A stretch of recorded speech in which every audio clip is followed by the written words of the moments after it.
Comment je suis sorti du piège de la complexité? Aujourd'hui, beaucoup de personnes se retrouvent avec un business qu'ils détestent, pour plein de raisons. Très souvent, c'est qu'on finit par faire des choses qui sont plus du tout ce qu'on voulait faire. Je vais te donner quelques exemples et peut-être que tu vas te reconnaître dedans. Tu passes beaucoup de temps à bâtir des funnels en te disant toujours allez, là c'est le bon, à refaire des vidéos, à améliorer, changer de plateforme pour délivrer à tes clients en te disant bah ça ce sera mieux, à changer de système d'email, passer de ClickFunnels à System.io, puis à Go High Level. Et tous ces trucs, les outils que tu vas utiliser, en te disant allez ce prochain outil va vraiment m'aider, ça va me libérer du temps. Et au final tu finis par faire beaucoup plus d'opérationnel que ton métier. Beaucoup de personnes en sont là et la réponse qu'on leur a donnée, globalement, et je sais pourquoi, je vais t'expliquer pourquoi, c'est il suffit de déléguer. En soi, ça paraît être une bonne idée. Et c'est loin d'être une mauvaise idée. Sauf qu'un système défaillant, même avec une équipe, ça restera un système défaillant. Et le problème, c'est que quand tu n'as pas le bon système de livraison client, quand tu n'as pas le bon marketing, quand ton message n'est pas bien ficelé, quand ton offre n'est pas bien ficelée aussi, ce qui va finir par se produire, c'est que tout ce que tu vas déléguer autour sera sous-efficient. Et on va essayer de compenser par de la délégation en se disant, très souvent, et c'est un des pièges, eh bien si ça ne marche pas, c'est que j'ai pas délégué à la bonne personne. Et tu passes d'une personne à une autre. Peut-être que tu as délégué ton marketing à une agence. Ça n'a pas porté ses fruits. Puis tu as fait faire ton funnel par quelqu'un d'autre. Ça n'a toujours pas porté ses fruits. Et au final, ça nourrit l'idée que c'est mieux de faire soi-même. Parce que, comme on dit, on est mieux servi que par soi-même. Ce qui est encore un gros piège.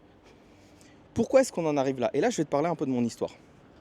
Moi, quand je me suis lancé dans l'entrepreneuriat en ligne, il y a eu cette espèce d'effervescence de waouh, en fait, c'est possible de gagner sa vie en faisant très peu de choses. En fait, tu sais, il y a une espèce de confusion entre la liberté financière puis l'entrepreneuriat parce que les deux sont dans le même écosystème en ligne.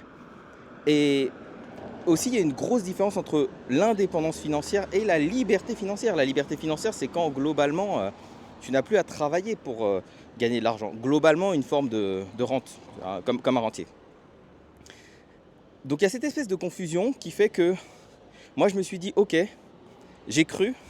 C'est Russell Brunson et compagnie, tu sais, le fondateur de ClickFunnels, qui te dit, à juste titre, puisque c'est ce que lui veut vendre, il vend un logiciel, c'est un vendeur de logiciels, You are one funnel away. Tu es à un entonnoir de vente, à un funnel de ta liberté financière, de ta réussite. Sur le papier, c'est joli, on te montre, voilà, il suffit de mettre cette page, puis celle-là, puis celle-là, puis celle-là, et ton business va tourner tout seul. Donc j'ai essayé, comme beaucoup, ça n'a pas marché. Je pense que dans mon entourage, sincèrement, je dois avoir 3 ou 4 personnes sur les centaines et centaines, pour pas dire milliers, d'entrepreneurs. Et globalement, eux, qu'est-ce qu'ils vendaient? Des funnels! Bah oui, forcément. Donc, ils te vendent la solution que tu dois utiliser pour avoir des résultats.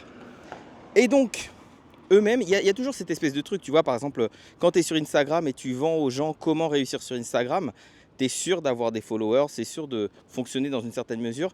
Est-ce que ça apporte des résultats? En fait, quand le mec te dit, bah si, regarde mes résultats, chez moi ça marche, oui, parce que on peut dire c'est presque un schéma de Ponzi. Et un truc pyramidal, quoi, tu vois.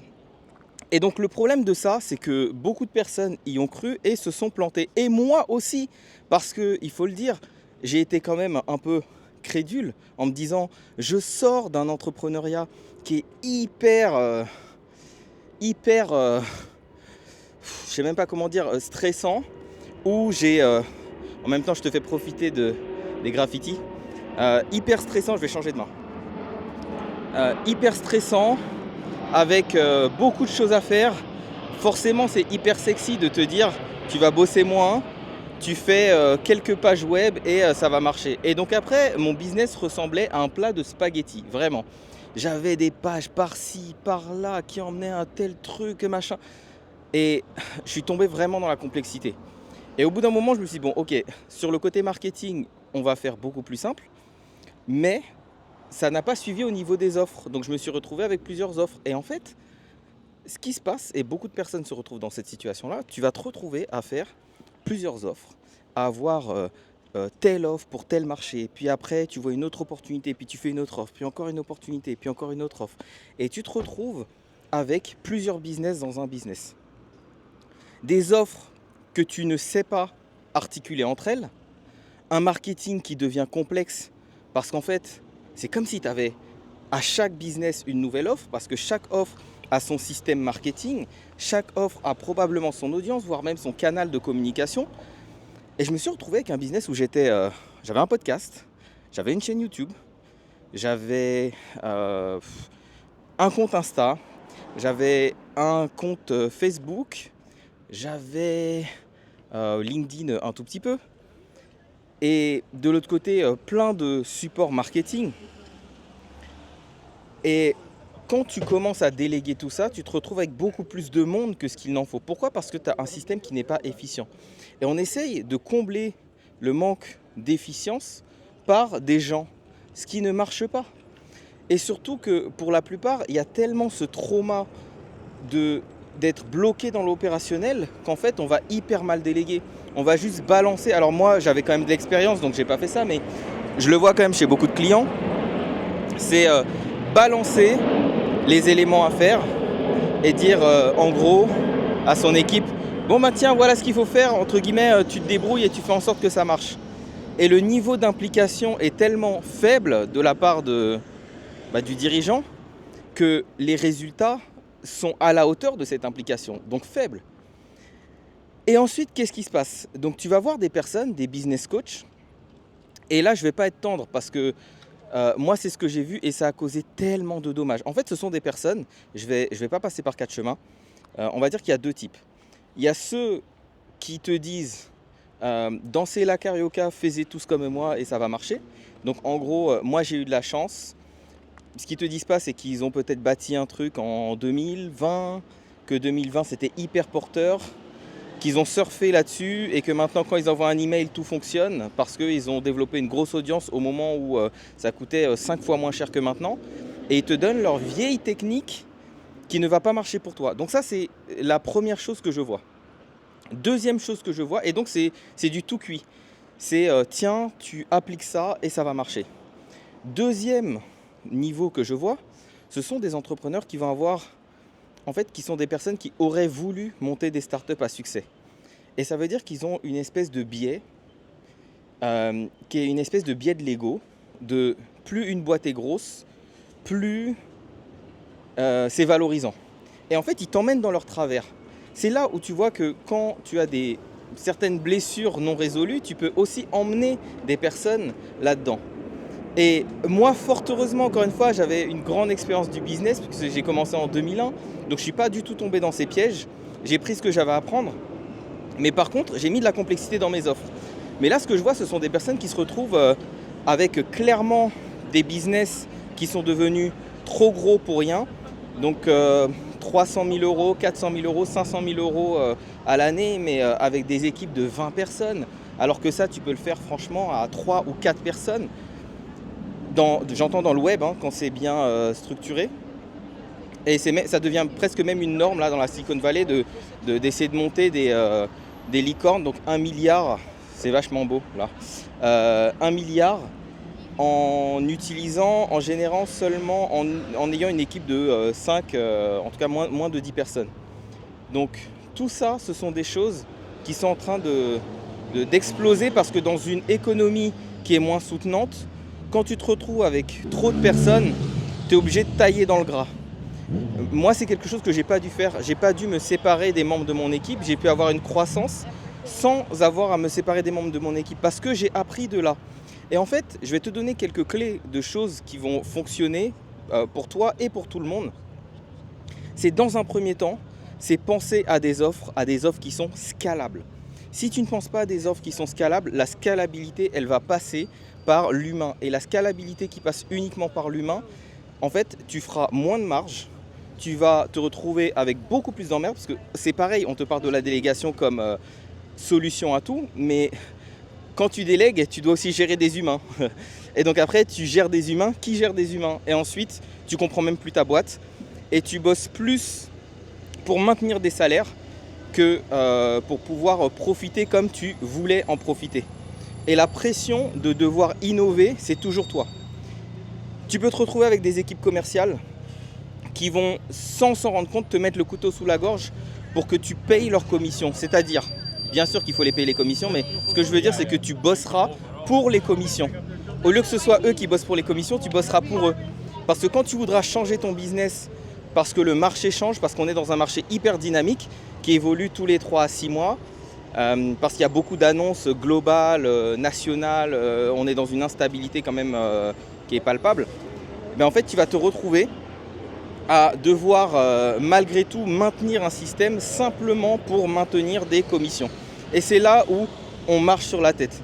Et donc quand tu te retrouves face à des business coachs dont le rêve c'était de monter une start-up à succès, qui aurait des centaines d'employés et autres, et qui n'ont pas réussi, et donc qui se sont reconvertis en business coach, c'est quoi on va dire, qu'est-ce qu'ils vont faire naturellement? Eh bien, ils vont pousser les gens à avoir de grosses équipes, en tout cas des équipes beaucoup plus grosses que ceux qu'elles devraient avoir. Et d'ailleurs, je vois un peu avec quel... quand ils parlent de leur réussite, ils vont dire bah ouais, telle personne est passée de 2 personnes à 10 personnes dans son équipe. Aujourd'hui, elle peut faire ça. Moi, je le vois pas en fait comme je vois pas comme un avantage. Ça veut dire qu'on a un système qui est pas forcément efficient. Donc, je reviens là-dessus. Qu'est-ce qu'il faut faire? Parce que c'est aussi bien d'apporter des solutions. La première chose, pense à un système de livraison client. Donc, comment tu crées tes offres qui soit, je dirais, scalable. Et nous, ce qu'on fait, c'est on a des offres hybrides. Donc je suis passé à un moment où j'avais 4 offres à une seule offre qui est une offre hybride. Ça veut dire que si j'ai qu'une offre, je n'ai qu'un message marketing. Je n'ai en gros avoir qu'une audience. Et dans mon audience, je vais toucher différents niveaux de maturité. Donc le message reste le même, la promesse reste la même, le parcours reste le même. C'est juste que les personnes vont appliquer une certaine partie de la méthodologie. Et ça, mais ça fait gagner énormément de temps. Pourquoi? Parce que maintenant, j'ai qu'une seule communauté à gérer. Et dans cette communauté, il y a des personnes avec des niveaux différents qui peuvent gagner de plusieurs centaines, millions d'euros à des personnes qui démarrent. Et le tout dans le même écosystème avec des espaces bien sûr un peu plus privés pour ceux qui sont plus avancés. Ensuite, donc dès que tu as ça, en vrai, il n'y a qu'une seule plateforme à gérer, qu'un seul système de livraison, qu'un seul système d'onboarding. Tu peux avoir la même équipe qui te soutient. Et clairement, aujourd'hui, je n'ai besoin que d'une seule personne pour m'épauler au quotidien là-dessus, en tout cas sur l'aspect métier. Après, oui, j'ai d'autres personnes qui apportent d'autres aspects, on va dire plutôt le travail sur l'être. Mais, entre guillemets, l'équipe est ultra légère. Après, il y a besoin d'avoir aussi un système marketing qui est simple et léger. Quand tu commences à multiplier les entonnoirs de vente, les funnels, etc., en fait, ça ne marche pas. Et le gros problème, c'est que, encore une fois, toutes les stratégies qui sont partagées, ce sont des stratégies d'influenceurs. Les stratégies d'influenceurs, qu'est-ce qu'elles font? Elles se basent essentiellement sur la capacité à fédérer, attirer l'attention par, on va dire, une forme de buzz. Donc j'ai besoin que mon contenu touche une audience large pour avoir de la visibilité. Parmi cette visibilité que j'ai une petite partie des gens qui iront éventuellement plus loin, etc., etc. Ça veut dire que tu fais énormément d'efforts pour pouvoir utiliser une toute petite partie. Clairement, moi ce que je te recommande, c'est pas du tout de faire ça. C'est de fonctionner comme un entrepreneur, ce qui est très différent. Ça veut dire que moi j'ai de la souveraineté sur mon audience. Je ne cherche pas à être visible auprès de millions de personnes. Ce qui peut paraître assez contre-intuitif, je cherche à être visible auprès des bonnes personnes. Et donc je paye pour, mais ça ne coûte pas des milliers et des cents. Il y a des stratégies où je peux avoir pour entre 1 euro et 2 euros ou 3 euros la bonne personne dans mon écosystème. Cette bonne personne, je l'expose rapidement à mon offre, mais d'une manière qui est hyper simple, hyper élégante, notamment en l'aidant directement avec un petit produit. Donc là, on n'est plus dans des stratégies où tu es obligé de faire des pieds et des mains, donc de te retrouver avec une grosse équipe marketing pour qu'ils fassent plein de vidéos, pour qu'ils fassent plein de contenu, pour éventuellement toucher quelqu'un. Tu peux faire un contenu qui va te ramener pendant 3 mois l'essentiel de ton audience. Et après, c'est plus, si tu souhaites faire du contenu pour inspirer, pour donner des clés, pour partager, libre à toi. Mais ça reste un système relativement simple. Donc là, on voit qu'en améliorant la livraison, déjà, tu as besoin peut-être d'une personne. En améliorant le marketing, la personne qui t'assiste, elle peut faire ce système-là. Et toi, tu n'auras que du contenu à créer peut-être une fois par semaine. Après, si tu veux créer plus, tant mieux, mais tu peux créer du contenu qu'une seule fois par semaine. Et pareil, le contenu, il a besoin d'être structuré. Souvent, ça manque de structure. Donc, c'est un petit peu la stratégie du petit bonheur la chance. On fait beaucoup de contenu et on verra ce qui marche. Et au bout d'un moment, il y a des choses qui vont nous emmener des leads. C'est pas du tout ce qu'on fait. Ce qu'on fait, c'est qu'on attire de manière souveraine des personnes dans notre écosystème.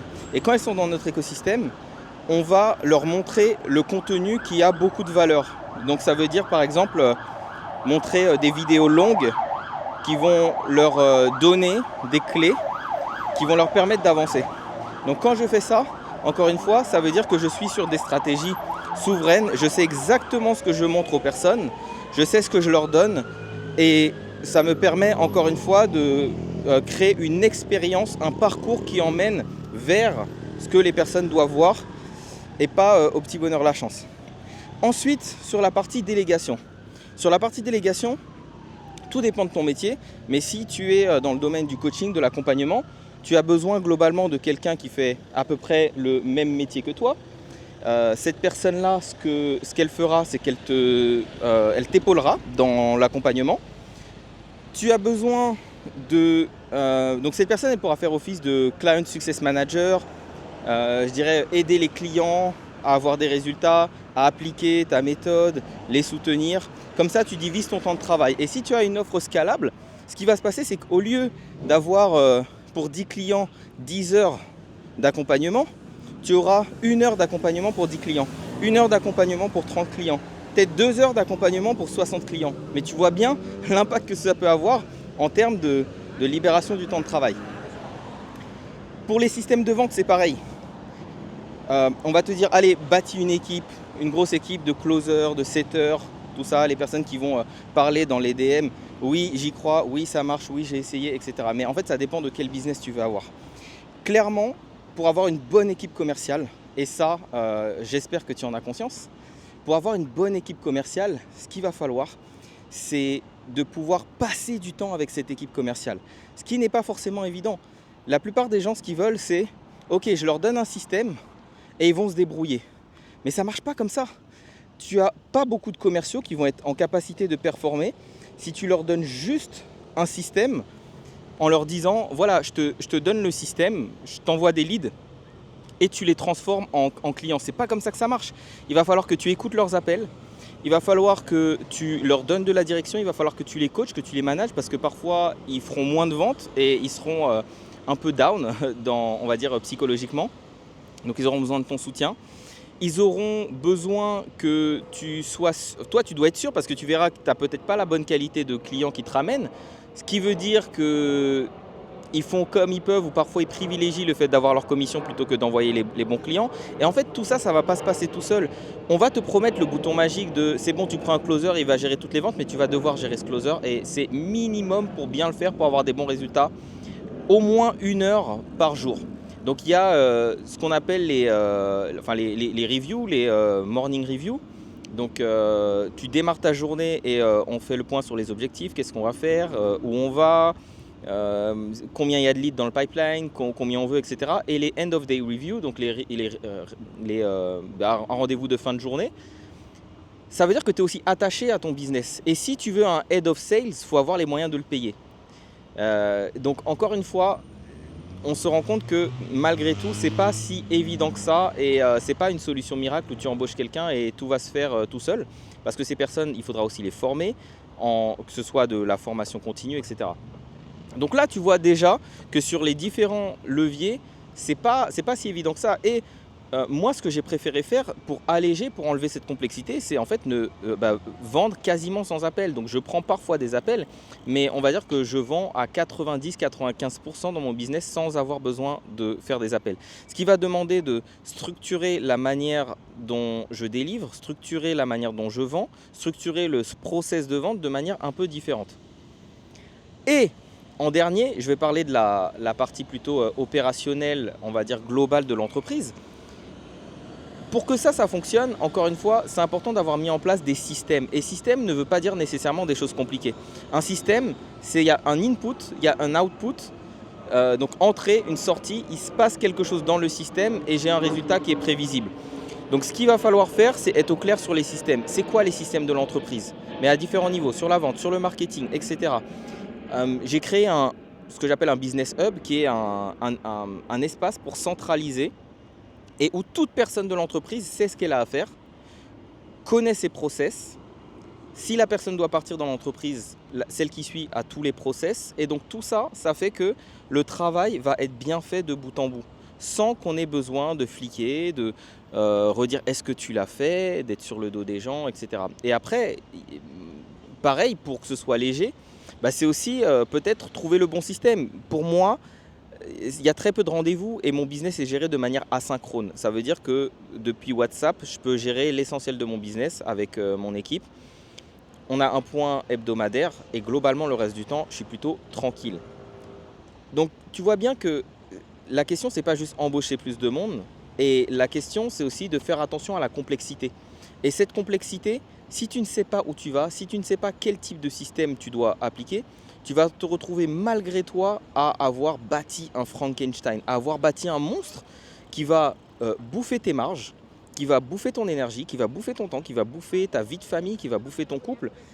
Et en fait, c'est le gros problème de la plupart des entrepreneurs qui sont à un niveau où ils aimeraient pouvoir croître et où ils se retrouvent pris au piège dans l'opérationnel. Et non la délégation, juste la délégation, ce n'est pas une solution. Et j'espère que tu l'auras compris. Aujourd'hui, moi, c'est le système que j'enseigne à mes clients qui sont à un niveau avancé. Et si je devais te montrer, là j'ai pas de visuel, mais si je devais te montrer l'ensemble du système, il y a des blocs dans le système. Il y a 2 blocs qui sont des blocs qui vont nécessiter de construire constamment. C'est un bloc où tu crées du contenu une fois par semaine et un bloc où tu crées du contenu, on va dire plusieurs fois par semaine, si tu souhaites toucher plus de personnes. Tout le reste, ce sont des pièces qui sont fixes. Ça veut dire que oui, il y a besoin de les construire, mais besoin de les construire une fois. C'est un petit peu comme si je te disais, au lieu d'avoir à marcher à chaque fois et te dire, bon, à chaque fois, il faut que je prenne soin de moi et que je marche des kilomètres, tu bâtissais un véhicule une bonne fois pour toutes et tu vas dire, ah bah oui, mais c'est compliqué de bâtir un véhicule. Ouais, mais une fois que tu l'as fait une fois, ensuite, tu n'as qu'à mettre de l'essence et ton véhicule, il va tourner tout le temps jusqu'à ce que tu aies besoin de le remplacer au bout de quelques années. C'est exactement ça. Et ça, c'est la manière de mettre en place des systèmes smart. Mais on ne sait pas ce qu'on ne sait pas. Et la plupart des personnes pensent qu'il suffit d'embaucher des personnes, voire embaucher les bonnes personnes pour que ça fonctionne. Si tu as le bon système, tu n'as pas besoin d'embaucher juste la bonne personne. Tu as le bon système, donc quelle que soit la personne que tu embaucheras, elle fera au moins 80 à 90% du boulot correctement. Sauf si elle ne sait pas suivre des instructions. Là, c'est un autre problème. Mais si elle sait suivre des instructions, 1, tu fais ça, 2, tu fais ça, 3, tu fais ça, ça va fonctionner. Mais en fait, quelle instruction il faut leur donner? C'est tout. C'est là où en fait tu as vraiment besoin d'être accompagné, d'avoir un business coach, d'avoir quelqu'un qui sait, quelqu'un qui a fait l'expérience, quelqu'un qui n'est plus dans certains travers que je t'ai partagé, tu vois, ces travers un peu égotiques de je veux absolument que mes clients aient un truc énorme. D'ailleurs, moi j'ai pris le contre-pied. Je parle de bâtir un joyeux petit business.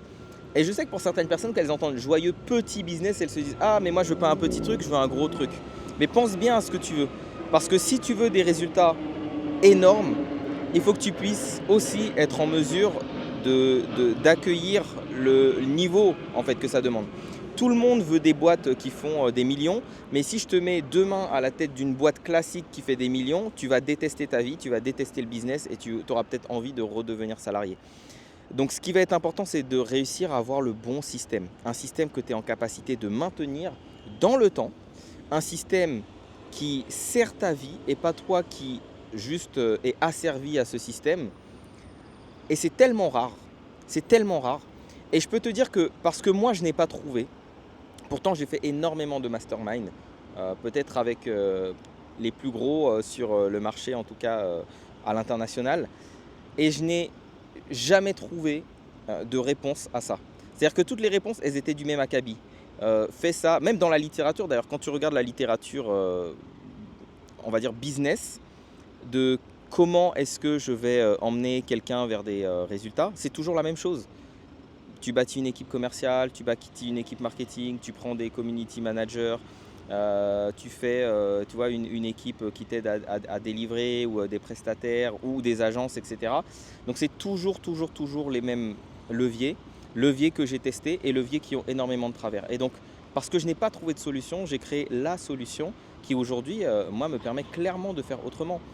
Quand je vois que c'est possible pour nous d'avoir, alors c'est pas tous les mois, pour l'instant je suis en train de travailler justement en toute transparence pour que tous les mois soient à 6 chiffres, mais quand on a des mois à 6 chiffres et que je vois qu'on n'a pas travaillé plus, qu'on a continué à faire les mêmes choses et qu'en fait notre système c'est comme un bon investissement, c'est-à-dire que tu bâtis un système, tu maintiens ton système et il s'apprécie dans le temps, ça veut dire que tu bénéficies de l'effet cumulé et ça ce n'est possible que si tu as un bon système et que tu fais des actions simples et répétées. Et action simple, ça ne veut pas dire la même chose pour tout le monde, mais en tout cas, je sais ce que ça veut dire pour moi. Ça veut dire que j'ai très peu de contenu à créer. Ça veut dire que j'ai pas à changer tous les 4 matins de système. Ça veut dire que je ne passe pas ma vie dans l'opérationnel, que je passe essentiellement du temps dans ma zone de génie. Ça veut dire que j'ai des systèmes pour vendre qui sont des systèmes qui me paraissent hyper simples à maintenir et dans lesquels je me sens bien, qui sont dans ma zone de génie. Et tout ça, c'est, on va dire, ce sont des réflexions à avoir. En tout cas, si tu ne sais pas ce qu'il est possible de faire, sache ce que tu ne veux plus. Et sois sans pitié. Je ne suis pas dans la logique de te dire il n'y a que moi qui vais le faire, voilà, c'est moi. Non, si tu sens et que tu regardes mes autres vidéos et tu sens que je suis la bonne personne, je serais ravi. Si jamais tu es aussi la bonne personne pour nous, je serais ravi de pouvoir t'accompagner. Mais sois au moins cette personne qui est exigeante et qui dit à ses coachs moi je veux ça, aide-moi à l'avoir. Si tu as un bon coach, le bon coach, il ne va pas te demander juste d'appliquer une recette. Il va t'aider à trouver la meilleure recette pour toi, pour que ça fonctionne pour toi. Et regarde un peu la vie de cette personne et pose-toi la question, est-ce que sa vie m'inspire? Est-ce que son niveau d'implication dans son business m'inspire? Est-ce que son niveau d'impact m'inspire? Ce sont le type de questions qu'on doit se poser pour avoir beaucoup plus de discernement. J'ai une vidéo qui doit être quelque part en bas de la vidéo où je te montre, on va dire assez simplement, mon système et tu vas voir ce que tu en penses. J'aimerais bien que tu puisses me dire aussi, toi, où tu en es. Est-ce que tu as l'impression d'être pris dans l'opérationnel et tu aimerais une autre voie, une autre solution? Ou est-ce que ça te convient très bien comme ça? Je te dis à très vite pour la prochaine vidéo.